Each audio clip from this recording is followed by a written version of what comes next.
Mabuhay Umadyaw! So today we are going to show you our tour itinerary. And here's the shortest introduction for our national tourism destination. So get ready for an unforgettable trip with Iconic Travel Agency as we take you to the most beautiful and exciting places in Cebu. So this tour is a mix of culture, nature, history, and amazing views. So we'll start with a peaceful visit to Simala Shrine, a beautiful church that looks like a castle. People come here to pray and hear stories of miracles. Next is enjoy the bright flowers and cool breeze at Siral Flower Farm, often called the Little Amsterdam of Cebu. Then, be amazed by the Temple of Leia, built to show true love and designed like a Roman temple. And after that, we'll take you to the tops and look out where you can see a wide view of Cebu City, perfect for relaxing and watching the sunset. So, feel calm and learn about Chinese culture at the colorful Taoist temple. And then, visit the historic Magellan's Cross, a symbol of the arrival of the trip to the famous Kawasan Falls, where clear blue water and green surroundings make you feel like you're in a tropical paradise. With Iconic Travel Agency, every stop is more than just a place, and it's an experience, and come and create wonderful memories in Cebu. So book your adventure now. So next is the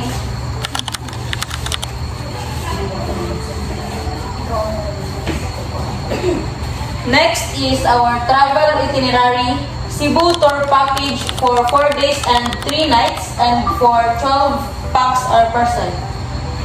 Our tour will start at Pick-up Point Mactan Cebu International Airport.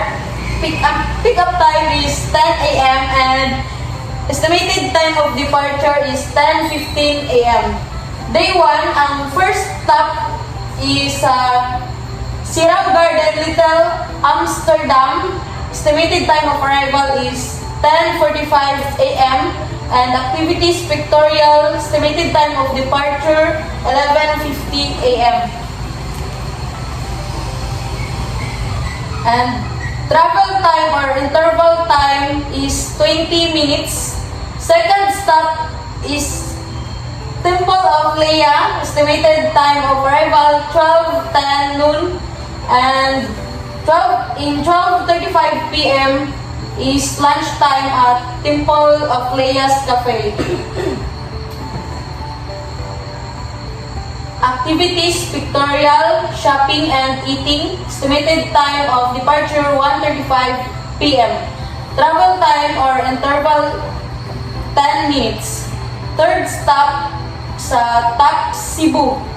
Estimated time of arrival is 1:45 p.m. and activities, pictorial, shopping, and eating. Estimated time of departure 2:35 p.m. Travel time or interval 30 minutes. Sa fourth stop, Taoist Temple. Estimated time of arrival 3:05 p.m. Activities, pictorial, and meditation. Estimated time of departure 3:35 p.m. Travel time or interval 20 minutes. So fifth stop, Magellan's Cross. Estimated time of arrival 3:55 p.m. Activities, pictorial, meditation. Estimated time of departure 4:15 p.m.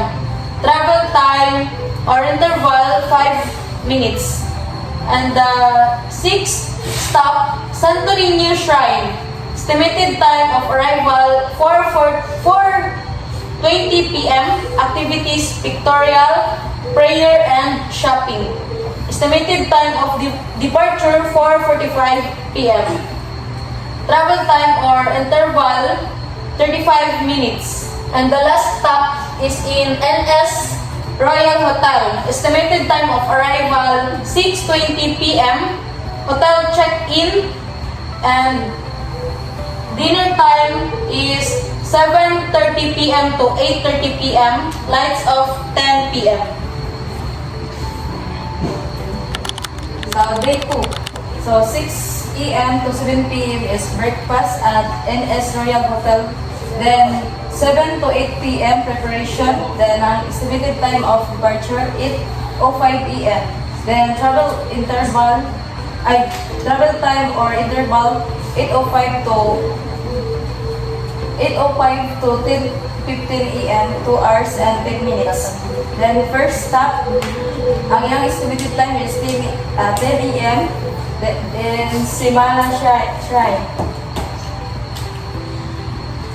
Then, activities, prayer and shopping. Then, 11 a.m. to 10:45, lunch at Sibunga Carinderia. Then, estimated time of departure, 3:35 p.m. Then, ang travel time or interval, 2 hours and 5 minutes. Then, the estimated time of arrival, 4:40 p.m. Then, 6:30 p.m. to 8 p.m. dinner at House of Richard. Then, the estimated time of departure, 8:30 p.m. at NS Royal Hotel.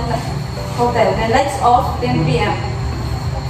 So on day 3, pick up the guests at hotel, 2:45 a.m. estimated. Time of departure, 3:05 a.m. So travel time or interval, 3 hours and 30 minutes. So first stop at Kawasan Falls and Canyoneering. Estimated time of arrival is 6:35 a.m., 7 a.m. to 7:30 a.m. breakfast while on board, 11:30 a.m. to 12:30 p.m. lunch on site while canyoneering. So activities in there, you have swimming, pictorial, and canyoneering. So estimated time of departure, 3:05 p.m. Travel time or interval, 3 hours and 55 minutes. Estimated time of arrival, 7 p.m., 7:30 p.m. to 8:30 p.m. dinner at Larshan sa Cebu. Estimated time of departure, 8:45 p.m.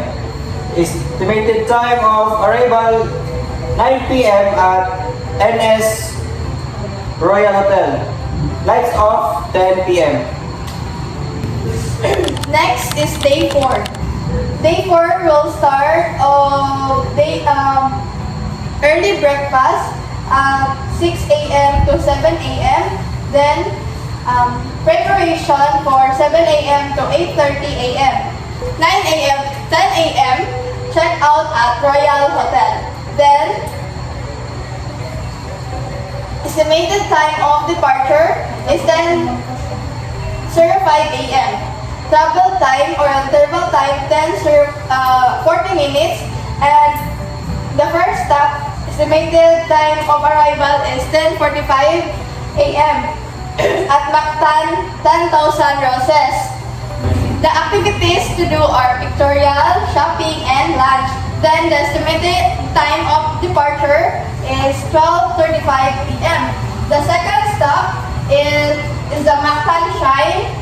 The estimated time of arrival is 1:05 p.m. Then the activities to do are pictorial and also shopping. The estimated time of departure is 1:35 p.m. Then, next is going to Mactan Cebu International Airport via Cebu Pacific Air 5J. And the estimated time of arrival is 2:20 p.m. Estimated time of departure sa airport is 4:45 p.m. Then, estimated time of arrival of Davao International Airport is 5:55 p.m. So, this is the national map of tourism map of day 1, day 2, day 3, and day 4. So the next is do's and don'ts. Do's: respect the culture and traditions, try Cebuano cuisine, bargain politely, follow local guidelines, engage with locals, stay hydrated, and use sun's protection. And then lastly is explore safely. Sa don'ts is avoid littering, don't disrespect religious site, don't overprice locals, avoid illegal activities, and lastly, don't ignore safety precaution. So next is inclusions and exclusions. So inclusions is 3 nights hotel resort, accommodation, daily breakfast, local community guide, transportation within Cebu. And ang exclusion is personal expenses, souvenirs, snack, etc. Airfare, travel, insurance. Optional is a must. So next is national tour costing. So 4 days and 3 nights tour package. So total number of packs is 12. So type of cost, direct cost. So cost component, accommodation cost. So NS Royal Hotel, 3 nights for 12 packs package. So 3,000 per person. Then cost of 36,000 pesos. Then subtotal is 36,000 pesos. Then food and beverage cost is onboard meals, day 3, breakfast 200 per pax by 12 person, lunch 200 per pax times 12 person. So 2,400, then 2,400. So subtotal is 4,800. So land transport cost is van rental package. So 4,500 per day. Driver's fee. So nanadra ang driver's fee, driver's meal, tour guide fee o fuel. So ang cost niya kay 18,000 pesos. So next is entrance fee. So Sirao Farm is 100 per person. Temple of Leia is 100 per person. Tax Cebu 100 per person. Taoist Temple 50 per person. Magellan's Cross is free. Santo Niño Shrine is free. Kawasan Falls 1.5 per person.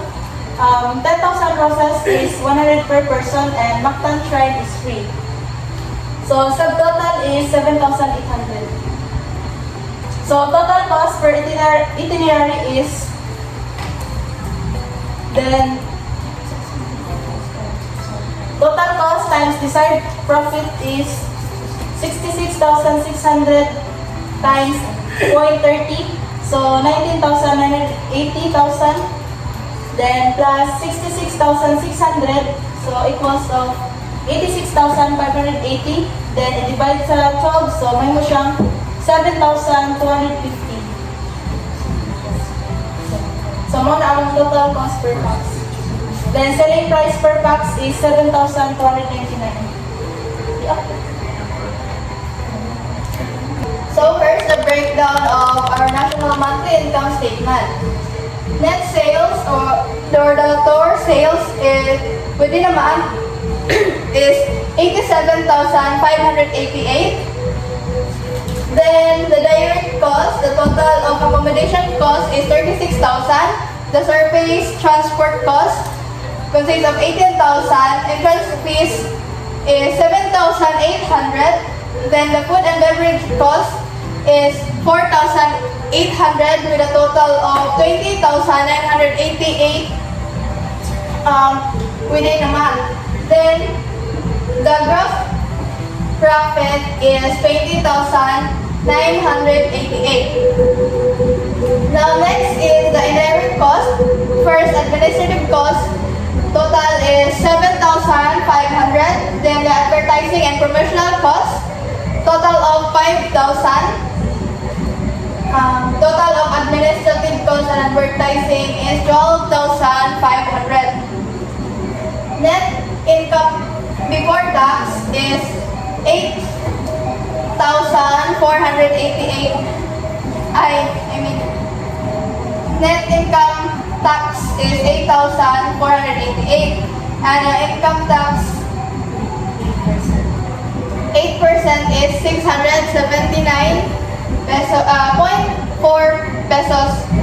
Then net profit is 7,808.96 within a month. So this is our marketing tools. The